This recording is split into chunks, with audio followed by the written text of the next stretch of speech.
दो चरों वाले रैखिक समीकरण को हल करने के पहले ही हम जान जाएंगे कि वो किस प्रकार से उसके हल प्राप्त होंगे। अब इसके लिए तीन प्रकार के प्रतिबंध होते हैं। समीकरण के अद्वितीय हल, कोई भी हल प्राप्त नहीं और अंततः अनेक हल। तो इसके लिए तीन कंडीशन है। तीनों कंडीशन के तहत हम देख सकते हैं कि समीकरण के मान या उसके हल किस प्रकार से प्राप्त किए।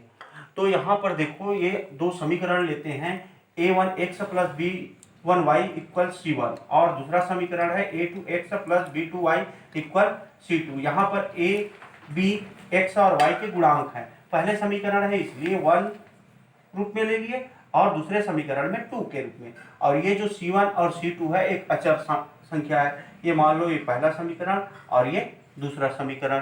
तो यहाँ पर इसके लिए हम सिर्फ इनके गुणांक को बस देखेंगे। ये पहले के लिए a1 बाई a2 और यदि b1 बाई b2, ये दोनों अनुपात यदि बराबर नहीं है तो उस स्थिति में उस समीकरण के अद्वितीय हल प्राप्त होते हैं। इसी प्रकार से यदि ये बराबर हो, दोनों अनुपात यदि बराबर हो, a1 by a2 equal b1 by b2, तो उस स्थिति में हम तीसरे अनुपात को देखते हैं। और तीसरे अनुपात यदि बराबर नहीं है c1 by c2 not equal c1 by c2, यानी पहला अनुपात तो बराबर है लेकिन ये दूसरा जो अनुपात दिया हुआ है वो बराबर नहीं है, तो उस स्थिति में इस समीकरण के कोई हल प्राप्त नहीं होगा। अब इसी प्रकार से तीसरा कंडीशन हम देखेंगे।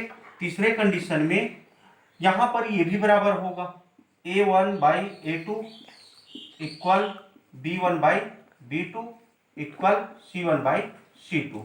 इस स्थिति में इसके अंततः अनेक हल होंगे। अंततः अनेक हल प्राप्त होंगे।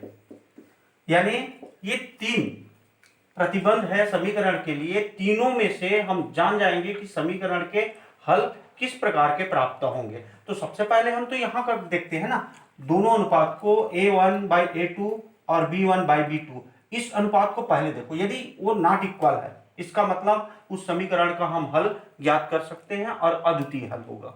अद्वितीय हल का मतलब x और y के एक एक मान मिलेंगे। अब यदि ये बराबर नहीं है तो बराबर नहीं है तो दो प्रकार से हो सकते हैं। एक तो c1 बाई c2 बराबर नहीं होगा या c1 बाई c2 बराबर होगा। तो यदि बराबर नहीं होगा तो कोई हल प्राप्त नहीं होगा और बराबर होगा तो अंततः अनेक हल प्राप्त होंगे। यदि इसका आलेख पर हम परिभाषित करें तो उस स्थिति में अद्वितीय हल में दोनों समीकरण के दो सरल रेखा एक दूसरे को प्रतिच्छेद करता है और कोई हल नहीं में दोनों समीकरण के जो सरल रेखा है एक दूसरे के समांतर होंगे, यानी एक दूसरे को कभी भी प्रतिच्छेद नहीं करेगा।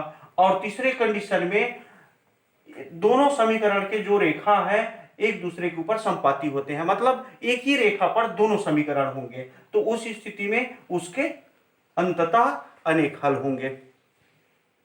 हाँ, अब हम देखते हैं इन्हीं कंडीशन के आधार पर किसी चर के गुणांक का मान ज्ञात करना। तो उसके लिए प्रश्नावली 3 पर देखते हैं। प्रश्नावली 3 के जो तीसरे प्रश्न है उसमें हमको k का मान ज्ञात करना है। ये तीसरे का पहला प्रश्न 8x प्लस 5y इक्वल 9 और दूसरा समीकरण दिया है kx प्लस 10y इक्वल 15। यहाँ पर कंडीशन दिया हुआ है कि इस समीकरण निकाय का कोई भी हल नहीं होगा। तो कोई भी हल नहीं के लिए हम जानते हैं कि इनके गुणांक और इनके गुणांक के बीच में क्या संबंध होता है उनके अनुपात पर।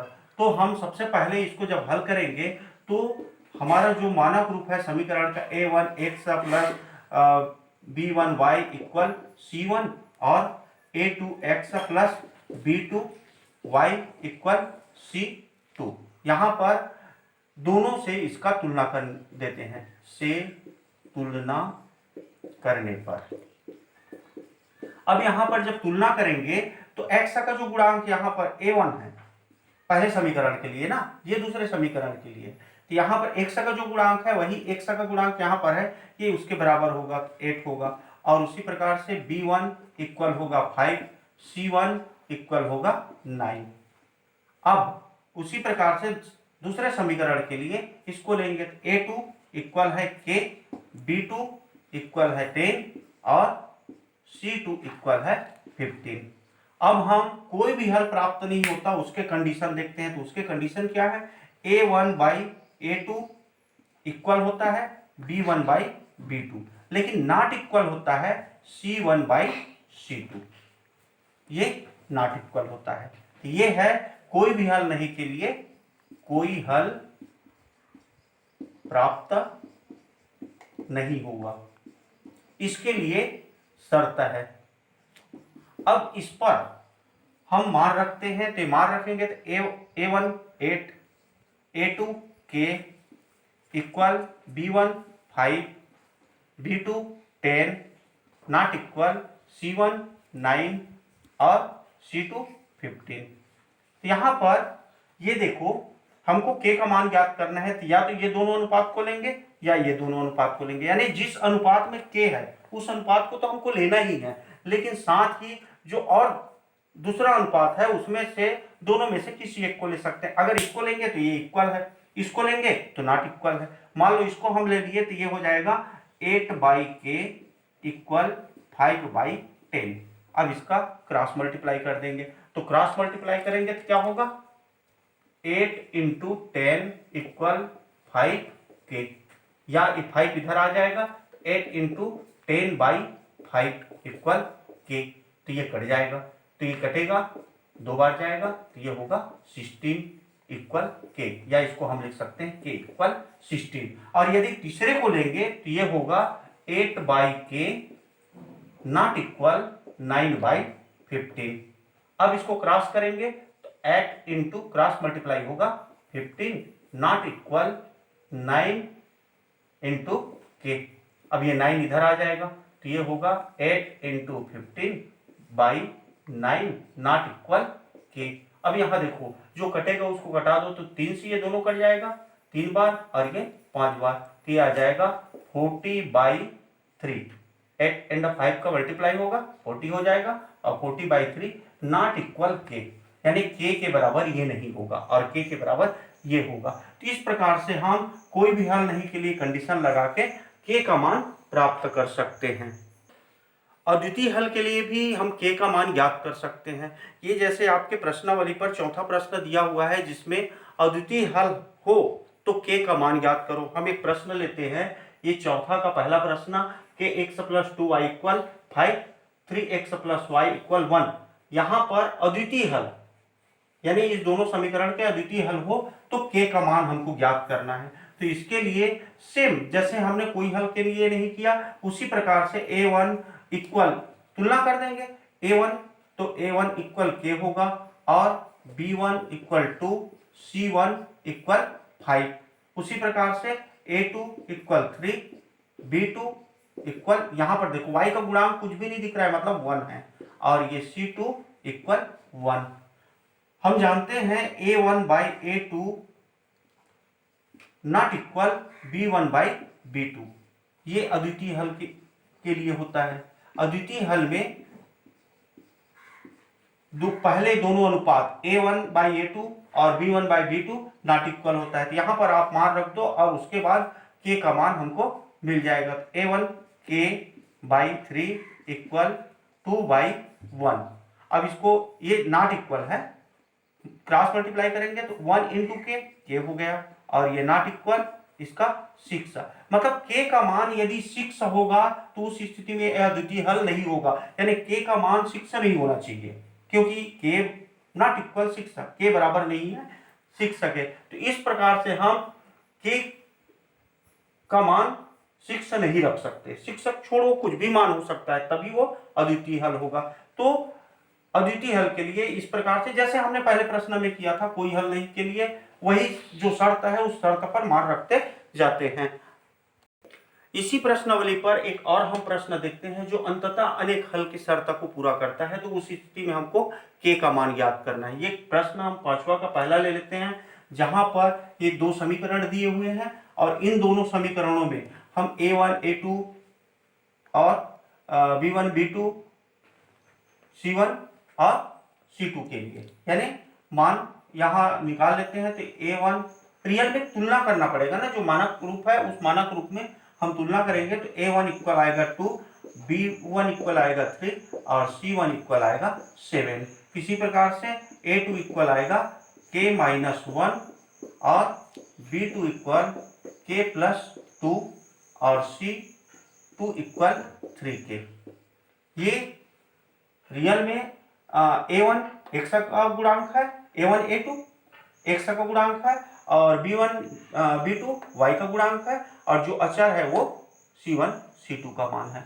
अब इन मानों को हम इसके लिए जो शर्त है अंततः अनेक हल के लिए, अंततः अनेक हल के लिए शर्त होता है A1/A2 इक्वल होता है B1/B2 और इक्वल होता है C1/C2, यानी तीनों कंडीशन बराबर होते हैं, तीनों अनुपात बराबर होते हैं। अब तीनों अनुपात जब बराबर होते हैं ये अंततः अनेक हल के लिए है। अंततः अनेक हल में तीनों के तीनों अनुपात बराबर होते हैं। अद्वितीय हल में पहला वाला जो अनुपात है वो बराबर नहीं होता, कोई भी हल नहीं में ये वाला बराबर नहीं होता। तो अंततः अनेक हल के लिए अब इसमें हम मान रख देते हैं। तो ये आएगा 2/K-1 इक्वल 3/K+2 और इक्वल 7/3K। अब K का मान हम ज्ञात करेंगे तो देखो K किस में है, तो K तीनों में है, तो कोई भी दो अनुपात को आप ले सकते हो। नहीं तो अगर K एक में रहता है, एक अनुपात में रहता है, तो उस अनुपात को तो हमको लेना ही लेना है, साथ में अन्य और दो अनुपात को हमको लेना है। तो इस प्रकार से हम जैसे ये दोनों अनुपात को लें तब भी वही K का मान आएगा, इन दोनों अनुपात को लेंगे तब भी K का मान वही आएगा और ये दोनों अनुपात को लेंगे तब भी K का मान वही आएगा। तो ये क्या होगा, मान लीजिए दोनों अनुपात को ले लेते हैं। तो 2/K-1 इक्वल 3/K+2। अब क्रॉस मल्टीप्लाई करेंगे तो इनके हर से इनके अंश का और इनके हर से इनके अंश का मल्टीप्लाई हो जाएगा। 2 × K+2 इक्वल 3 × K-1 गुणा कर दो तो ये आ जाएगा 2K, आइए +4 इसका दोनों के साथ गुणा, वैसे यहाँ पर 3K-3। अब K को इस तरफ कर देते हैं तो ये आ जाएगा 2K-3K इक्वल -3 और ये उधर जाके -4 हो जाएगा। जब भी पक्षांतर करते हैं तो चिन्ह बदल जाता है। अब यहाँ पर देखो ये इसके मान क्या आएंगे, ये माइनस वाला बड़ा है तो माइनस में आएगा, कितना बड़ा है तो घटा दें इसको, तो 1K और 1 को नहीं लिखते K इक्वल, यहाँ पर ये दोनों माइनस माइनस है तो माइनस करके दोनों को ऐड कर देंगे, जोड़ देंगे तो ये आ जाएगा 7। अब यहाँ से K इक्वल क्या आएगा, यहाँ से माइनस हम चिन्ह चेंज कर रहे हैं तो इसका भी चिन्ह चेंज हो जाएगा, यानी K का मान आएगा 7। यदि अन्य और अनुपात को भी लोगे तो K का मान 7 आएगा। इस प्रकार से आप अंततः अनेक हल की जो शर्त है उस शर्त पर मान रख के उस समीकरण के कैसे हल प्राप्त होंगे उनकी पता कर सकते हैं।